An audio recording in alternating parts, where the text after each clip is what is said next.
إن الحمد لله نحمده ونستعينه ونستغفره ونؤمن به ونتوكل عليه ونعوذ بالله من شرور أنفسنا ومن سيئات أعمالنا من يهده الله فلا مضل له ومن يضلله فلا هادي له أشهد أن لا إله إلا الله وأشهد أن محمدا عبده ورسوله صلى الله عليه وعلى آله وأصحابه أجمعين أما بعد فإن خير الحديث كتاب الله وخير الهدي هدي محمد صلى الله عليه وسلم وشر الأمور محدثاتها وكل محدثة بدعة وكل بدعة ضلالة وكل ضلالة في النار فأعوذ بالله من الشيطان الرجيم بسم الله الرحمن الرحيم يا أيها الذين آمنوا اتقوا الله حق تقاته ولا تموتن إلا وأنتم مسلمون يا أيها الناس اتقوا ربكم الذي خلقكم من نفس واحدة وخلق منها زوجها وبث منهما رجالا كثيرا ونساء واتقوا الله الذي تساءلون به والأرحام إن الله كان عليكم رقيبا يا أيها الذين آمنوا اتقوا الله وقولوا قولا سديدا يصلح لكم أعمالكم ويغفر لكم ذنوبكم ومن يطع الله ورسوله فقد فاز فوزا عظيما وقد قال الله تبارك وتعالى يا أيها الذين آمنوا أطيعوا الله وأطيعوا الرسول وأولي الأمر منكم فإن تنازعتم في شيء فردوه إلى الله والرسول إن كنتم تؤمنون بالله واليوم الآخر ذلك خير وأحسن تعویلا۔ تمام تعریفیں اس ذات وحدہ لا شریک کے لیے لائق و زیبا ہیں جو ساری کائنات کا پالنہار ہے، جو رحمان ہے، رحیم ہے، کریم ہے، غفور ہے، سمیع ہے، بصیر ہے، ستار ہے، جبار ہے، قہار ہے، ذو القوت المتین ہے، جو مشکل کشا ہے، غوث اعظم ہے، دستگیر ہے، بند نواز ہے، غریب نواز ہے، داتا ہے، ہر چیز کا خالق وہی، ہر چیز کا مالک وہی، تمام کائنات اسی کی قبضہ قدرت میں ہے۔ بے شمار درود و سلام ہو نبی مکرم و محترم پر، جنہیں اللہ رب العزت نے تمام جن و انس کے لیے ہادی و رہنما بنا کر مبعوث فرمایا، جو خاتم النبیین ہے، آخری نبی ہیں، جو اللہ کے بندے ہیں، اس کے رسول ہیں۔ آپ کو جو شریعت دی گئی وہ کامل شریعت ہے۔ آپ کی وفات ہو چکی ہے، آپ کی موت ہو چکی ہے، آپ ابھی دنیا میں نہیں رہے، آپ برزخی زندگی گزار رہے ہیں، آپ کی نبوت باقی ہے، آپ کی رسالت باقی ہے، آپ کی اطاعت باقی ہے، قیامت تک باقی رہے گی، کیونکہ آپ کے بعد کوئی نبی آنے والے نہیں ہیں۔ اس مختصر سی حمد و ثنا کے بعد، قبل اس کے کہ میں آج کے موضوع پر گفتگو کروں، آپ احباب سے گزارش ہے کہ قریب ہو کر بیٹھیں، سب بندی کے موقع پر سب بندی کر لیں، کیونکہ مجلس کے آداب دو طرح کے ہیں۔ لوگ کم ہوں تو بکھر کر بیٹھیں، یہ بھی نبی صلی اللہ علیہ وسلم کی سنت ہے، تاکہ مجلس بڑی نظر آئے، لیکن افراد زیادہ ہوں، جگہ کی قلت ہو تو مل کر بیٹھیں، یہ بھی مجلس کے آداب میں سے ہے۔ تو قریب آ جائیں، سب بندی بعد میں کر لیں جب نماز کے لیے کھڑے ہوں گے، تاکہ لوگ خطبہ سنیں، اس کے بعد پھر سب بندی غالباً اوپر بھی جگہ ہوگی، وہاں سب بندی ہوگی، تو آپ احباب سے گزارش ہے کہ بالکل مل کر قریب ہو کر بیٹھ جائیں۔ آج کے موضوع کی مناسبت سے میں نے قرآن مجید کی سورہ نساء کی آیت نمبر 59 تلاوت کی ہے۔ اس آیت کریمہ میں اللہ تبارک و تعالیٰ نے اہل ایمان کو خطاب کیا ہے۔ یہ خطاب مومنین سے ہے۔ ویسے اس قرآن مجید پر غور کریں گے تو اللہ تبارک و تعالیٰ نے تمام بندوں سے بھی خطاب کیا ہے، جہاں جنہیں جو حکم دینا ہوتا ہے مخاطبین جیسے ہوتے ہیں اللہ تبارک و تعالیٰ اسی طرح کے جملوں سے انہیں خطاب کرتا ہے، اور ہونا بھی یہی چاہیے۔ مخاطبین جیسے ہو خطاب ان کو اسی طرح سے مخاطب کر کے کیا جائے۔ تو اس آیت کریمہ میں اللہ تبارک و تعالیٰ جو حکم دے رہا ہے وہ حکم ان پر لاگو نہیں ہوتا جو ایمان والے نہیں ہیں، ان کے اوپر جاری نہیں ہوتا جو مومن نہیں ہے، جو کفر پر جی رہے ہیں، جو شرک پر جی رہے ہیں۔ اس آیت کریمہ کا آرڈر، اس آیت کریمہ کا حکم ان پر جاری نہیں کیا جائے گا، وہ اس کے مخاطبین نہیں ہیں۔ یہ مخاطبین وہ ہیں جن کا دعویٰ ہے ایمان کا، جو اپنے آپ کو کہتے ہیں کہ ہم مومن ہیں، جو اپنے آپ کو کہتے ہیں کہ ہم مسلمان ہیں، جو کلمہ طیبہ کا اقرار کرتے ہیں، جو اللہ کے ایک ہونے پر ایمان رکھتے ہیں، نبی کی رسالت پر ایمان ہے، قرآن کے اللہ کی جانب سے نازل کردہ کتاب ہونے پر ایمان ہے، اس کے احکامات پر ایمان رکھتے ہیں، آخرت پر ایمان ہے۔ تو ایسے مومنین کو اللہ تبارک و تعالیٰ خطاب کر رہا ہے، یا ایھا الذین آمنو، اے وہ لوگو جو ایمان لے آئے ہو، اطیعوا اللہ و اطیعوا الرسول، تم اطاعت کرو اللہ کی اور اطاعت کرو اللہ کے رسول صلی اللہ علیہ وسلم کی، وہ اولی الامر منکم، اور تم میں جو صاحب امر ہے ان کی بھی اطاعت کرو۔ فَإِن تَنَازَعْتُمْ فِي شَيْءٍ، پھر اگر تمہارے درمیان کسی چیز میں اختلاف ہو جائے، کسی چیز میں جھگڑا ہو جائے، فَرُدُّوهُ إِلَى اللَّهِ وَالرَّسُولِ، اللہ کہتا ہے اس کو لوٹاؤ اللہ کی طرف، اس کو لوٹاؤ اللہ کے رسول صلی اللہ علیہ وسلم کی طرف۔ ان کنتم تؤمنون باللہ والیوم الآخر، اگر تم اللہ ہی پر اور آخرت کے دن پر ایمان رکھتے ہو، ذالک خیر،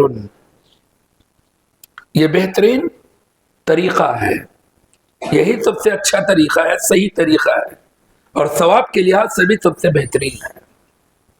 آج کا عنوان آپ کے ذہن و دماغ کے اندر ہے، میں زیادہ تفصیلات میں نہیں جاؤں گا کیونکہ اس عنوان کو اسی محدود وقت کے اندر آپ کے گوشے گزار کرنا ہے۔ آپ جانتے ہیں اللہ تبارک و تعالیٰ نے انسانوں کو زمین پر بھیجا، تو زمین پر بھیجنے کے بعد اللہ نے انہیں ذاتی اختیار، صرف صحیح غلط کے اختیار کرنے کی سمجھ دی۔ صحیح کیا ہے غلط کیا ہے وہ طے کرنے کے رائٹس اللہ نے انسانوں کو نہیں دیے۔ یہ جائز ہے یہ ناجائز ہے، یہ حلال ہے یہ حرام ہے، اس کے رائٹس اللہ نے انسانوں کو نہیں دیے۔ شریعت سازی کا حق اللہ نے انسانوں کو نہیں دیا۔ کتنا بھی بڑا مفکر ہو، کتنا بھی بڑا ذہین و فطین ہو، لیکن اس کو یہ رائٹس، یہ اختیارات حاصل نہیں ہے کہ وہ کوئی بھی چیز دین اور شریعت کے طور پر کسی کو پیش کرے، یہ کہے کہ یہ میری سوچ ہے، یہ میری سمجھ ہے، لہذا یہ دین ہے، یہ رب کا آرڈر ہے، یہ رب کا حکم ہے، اس کو مانتے جاؤ۔ اللہ نے کسی کو بھی نہیں دیا۔ اگر یہ معاملہ اللہ نے کسی کو دیا ہے تو وہ کس کو دیا ہے؟ انبیاء کو دیا ہے۔ ان کو بھی دیا ہے تو ان کی خواہش نفس پر نہیں، بلکہ ان کو ایک خصوصیت دی کہ اللہ وہی کرتا ہے، ان کے پاس وہی بھیجتا ہے۔ پیغمبر، یہ ایک فرشتے کے ذریعے، جبریل امین کے ذریعے اللہ تبارک و تعالیٰ کیا کرتا؟ ان کے پاس آرڈرز بھیجتا ہے، پھر وہ آرڈرز وہ لوگوں تک پہنچاتے ہیں۔ در حقیقت وہ نبی کے آرڈرز نہیں ہوتے، وہ نبی کی خواہش نہیں ہوتی، وہ نبی کے خیالات نہیں ہوتے، وہ نبی کے تفکرات نہیں ہوتے، بلکہ وہ کیا ہوتا؟ اللہ کا پیغام ہوتا ہے، اللہ کی وحی ہوتی ہے۔ جیسے اللہ نے کہا وَمَا يَنطِقُ عَنِ الْهَوَىٰ إِنْ هُوَ إِلَّا وَحْيٌ يُوحَىٰ، ہمارے نبی محمد صلی اللہ علیہ وسلم یہ خواہش نفس سے نہیں بولتے، بلکہ بولتے تب ہے جب ہم ان کے پاس وحی بھیجتے ہیں۔ تو تمام انبیاء کا معاملہ یہی رہا ہے۔ آدم علیہ السلام سے لے کر نبی صلی اللہ علیہ وسلم تک کسی بھی نبی نے اپنی خواہش نفس سے دین شریعت بنا کر اپنی قوم کو، اپنی امت کو نہیں دیا ہے، بلکہ وہ رب کے احکامات کے تابع تھے۔ اللہ جو حکم دیتا وہی حکم لوگوں تک پہنچاتے، یہاں تک کہ جبریل امین وہ بھی اپنی خواہشات کے پابند نہیں تھے، اپنی خواہشات سے نہیں کرتے تھے وہ، بلکہ اللہ جب حکم دیتا تبھی وہ انبیاء کے پاس آیا کرتے۔ اسی لیے جب اللہ کے نبی صلی اللہ علیہ وسلم نے جبریل امین سے خواہش کی کہ جبریل کیوں بار بار تم نہیں آتے، تم بار بار آتے، بار بار تم سے میری ملاقات ہوتی، تو جبریل امین نے کہا اے اللہ کے نبی جب رب کا حکم جب تک نہیں ہوتا تب تک میں آ نہیں سکتا۔ تو غور کریں گے تو پوری انسانیت نہیں، پوری مخلوق وہ شریعت کے معاملے میں، عبادت کے معاملے میں، احکامات کے معاملے میں، حلال و حرام، جائز و ناجائز کے معاملے میں، یہ صحیح ہے غلط کے معاملے میں، وہ اس کا اختیار ہے ہی نہیں، بلکہ سارا معاملہ کس کے اختیار میں ہے؟ اللہ کے اختیار میں۔ اسی لیے انسانوں کو، جنات کو صرف اتباع کرنی ہے، اطاعت کرنی ہے، اشتراک کرنی نہیں ہے، نکالنا نہیں ہے، شریعت کو جاری کرنا نہیں ہے، کسی کو بھی اختیار نہیں ہے، اللہ نے انبیاء کو بھی نہیں دیا ہے، وہ نبی بھی وحی کے بعد بولتے ہیں، بس انبیاء کی بات کو بھی شریعت کے طور پر ماننا ہے ہمیں۔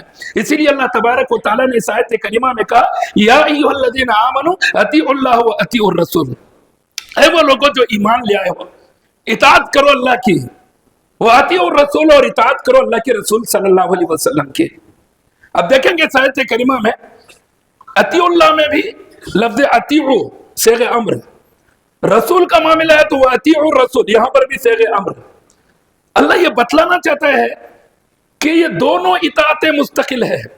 جیسے بعض لوگ بولتے ہیں قرآن میں رہا حدیث میں بھی رہا تو ماننا کہتے ہیں، جو منکرین حدیث کا معاملہ ہے نا، قرآن میں بھی ہے حدیث میں ہے تو ماننا، خالی قرآن میں ہے حدیث میں نہیں ہے تو بھی ماننا، لیکن حدیث میں ہے قرآن میں نہیں ہے تو نہیں ماننا۔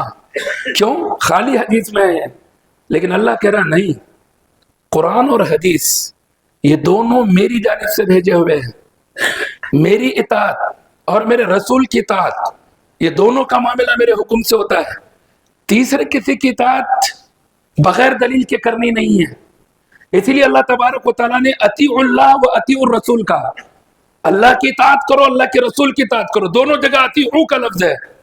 جب تیسرا معاملہ آیا، کیونکہ اللہ رب العزت جانتا ہے کہ جو نبی ہیں وہ قیامت تک وہی نہیں رہیں گے، یا پھر جس نبی کو بھیجا گیا ہے وہ نبی بذات خود ذات کے اعتبار سے قیامت تک نہیں رہیں گے، لیکن ان کی دی گئی تعلیمات، ان کے ذریعے سے دیا گیا دین شریعت، اس کو تو قیامت تک رہنا ہے، کیونکہ تمام انسانیت کے لیے قیامت تک کے آنے والے افراد کے لیے شریعت اتاری گئی ہے۔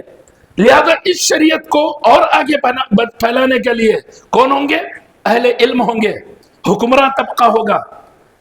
تو اگر ان کی اطاعت نہیں کی جائے گی تو پھر اختلافات کا شکار ہوگا معاملہ، کوئی کسی کی بات کو مانے گا نہیں، سنے گا نہیں۔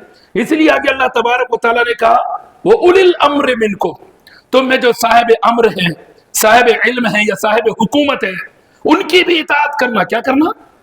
اطاعت کرنا ہے، اطاعت کرنا ہے، ان کی بھی بات ماننی ہے۔ کب تک؟ واو عاطفہ ہے یہاں، جب تک وہ عالم، جب تک وہ امیر، جب تک وہ حاکم اللہ کے رسول کے احکامات کے مطابق حکم دے، وہ اطاعت کر رہا اللہ کے رسول کی تو اس کی اطاعت۔ اگر وہ مخالفت کیا ہے، وہ قرآن کے خلاف، نبی کے فرمان کے خلاف کچھ بول رہا ہے، کچھ کر رہا ہے، لوگوں کو آرڈر دے رہا ہے، تو پھر اطاعت نہیں ہے اس کی۔ اسی لیے وہ عاطفہ ہے، یہ مستقل نہیں بولا گیا۔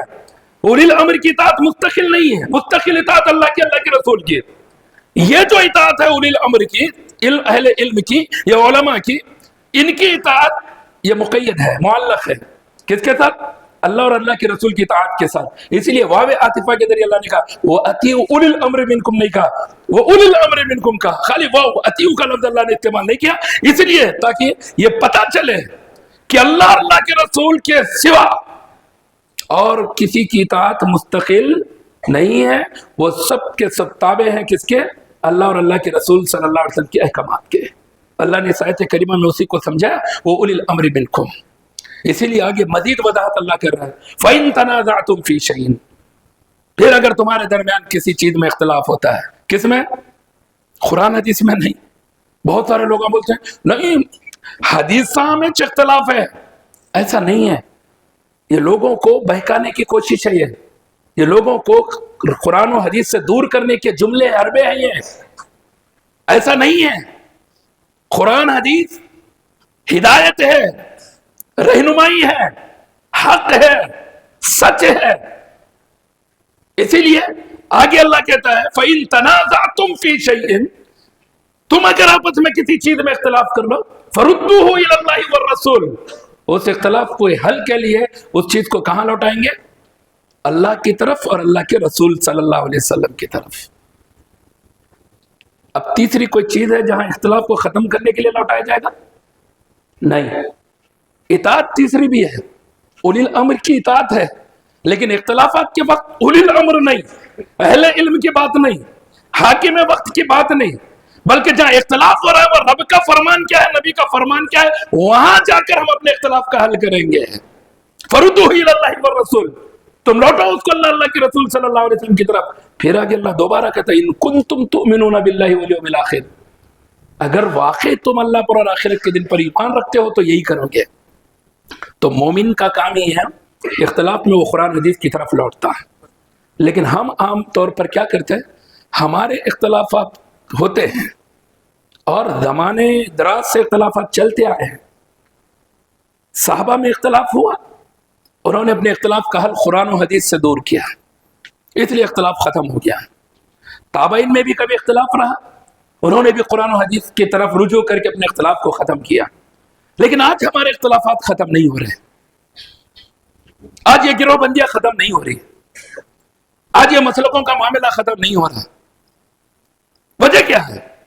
سب دعوے دار ہے قرآن و حدیث کے ماننے کے، سب دعوے دار ہے اللہ کے رسول صلی اللہ علیہ وسلم کے ماننے کے، یہاں تک کہ کبھی کبھی بعض عام لوگ آ کر کہتے ہیں صاحب ان لوگ کا بھی قرآن حدیث بولتے، تم لوگ کا بھی قرآن حدیث، فرق کیا ہے؟ پھر بولتے عمل کرنے کا فرق ہے۔ صحابہ عمل کرتے تھے، تابعین عمل کرتے تھے، قرآن کی آیت آ جاتی، نبی کا فرمان آ جاتا، جو مسئلہ تھا اس کے خلاف میں وہ چیز نظر آتی تو اس چیز کو چھوڑ دیتے، قرآن و حدیث کو اپنا لیتے، اختلاف ختم ہو جاتا۔ اب ہم کیا کر رہے ہیں؟ ہم اپنے اختلاف کے لیے قرآن و حدیث کو دلیل بنانے کی کوشش کر رہے ہیں کہ میں جو مسئلہ بنایا ہوں، میں جس پر عمل کر رہا ہوں، اس کے سپورٹ میں قرآن کو کیسے تبدیل کر کے اس کی تفسیر کو کیسے توڑ مروڑ کر دلیل بنا لے سکتا ہوں، نبی صلی اللہ علیہ وسلم کے فرمان کو اپنے مسئلے کے لیے کیسے توڑ مروڑ کر دلیل بنا کر میں پیش کر سکتا ہوں، یہ ہماری کوشش ہے، جس کی بنا پر یہ اختلافات ختم نہیں ہو رہے ہیں۔ اور یہ سارا معاملہ اس امت نے کس پر ڈال دیا؟ ائمہ پر ڈال دیا، خاص کر ائمہ اربعہ، 4 اماموں پر ڈال دیا۔ کیا واقعہ ان 4 ائمہ نے قرآن و حدیث کو چھوڑ کر، اللہ کے فرمان، نبی کے فرمان کو چھوڑ کر یہ کہا تھا کہ تم ہماری بات کو مانو، ہماری رائے کو مانو، ہم جو کہہ رہے ہیں اس کو مانو؟ تھوڑا دیکھتے ہیں جنہیں امام اعظم کہا جاتا ہے، ویسے امام اعظم کون ہے؟ اللہ کے نبی صلی اللہ علیہ وسلم ہے۔ آپ امام الانبیاء ہیں، آپ سے بڑے اور کوئی امام، آپ سے بڑھ کر کوئی فضیلت میں کوئی نبی بھی نہیں ہے۔ تو امام اعظم، امام الانبیاء محمد صلی اللہ علیہ وسلم، لیکن امام اعظم ابو حنیفہ رحمہ اللہ کہا جاتا ہے، اللہ ان کی قبر کو نور سے بھر دے، جنت الفردوس میں اللہ تبارک و تعالیٰ انہیں مقام عطا کرے۔ امام ابو حنیفہ رحمہ اللہ سے ایک مرتبہ پوچھا گیا، سئل عن ابی حنیفہ رحمہ اللہ اذا قلت قولا وکتاب اللہ یخالفہ قال اترکوا بکتاب اللہ، فقیل اذا كان قبر الرسول يخالفه قال اتركوا قولي بقبر رسول الله صلى الله عليه وسلم، فقيل اذا كان قول الصحابة يخالفه قال اتركوا بقول الصحابي۔ رواه في اخذ الجید، اخذ الجید ایک کتاب ہے، اس کتاب کے اندر امام ابو حنیفہ رحمہ اللہ کے اس قول کو نقل کیا گیا ہے۔ امام ابو حنیفہ رحمہ اللہ سے پوچھا گیا، اگر آپ کوئی بات کہہ دیے، اذا قلت قولا، آپ نے کوئی بات کہی، آپ نے کوئی رائے دے دی، آپ نے کوئی اجتہاد کیا، حالانکہ وہ اللہ کی کتاب کے خلاف ہے، تب کیا کریں؟ امام ابو حنیفہ رحمہ اللہ سے سوال ہے۔ تو امام ابو حنیفہ رحمہ اللہ کہتے ہیں اترکوا بکتاب اللہ، میری اس بات کو چھوڑ دو اللہ کی کتاب کے لیے۔ کون بول رہے ہیں؟